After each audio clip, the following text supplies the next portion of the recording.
Hi అండి.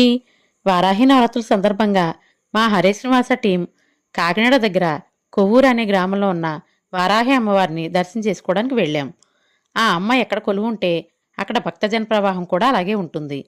ఇంకా ఇక్కడ డెవలప్మెంట్ కాలేదు. వర్షాకాలం కావడం వల్ల ఎక్కడికక్కడ వాటర్ ఉండిపోయి భక్తులు కొంచెం ఇబ్బంది పడ్డారు. కానీ ఆ అమ్మవారి మహిమ ఎలా ఉన్నా ఆ అమ్మ కోసం వెళ్తాం. ఆ అమ్మవారిని చూడగానే మనసు ఎంతో ఆనందంతో పరవశించింది. ఇక్కడ కందదీపాలు కూడా పెడుతున్నారు.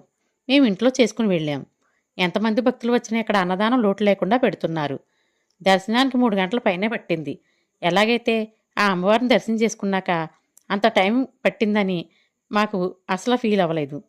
ఆ అమ్మవారిని చూడగానే ఎంతో ఆనందంతో పరవశించిపోయాం. ఆ అమ్మవారిని దర్శనం చేసుకున్నాక ఇంకా మేము చాలా టెంపుల్స్‌కి వెళ్ళాం. ఈ అమ్మవారు కొలువున్న ఊరు ఎంతమందికి తెలుసో కామెంట్ చేయండి. Please like, share and subscribe చేయండి. Thank you.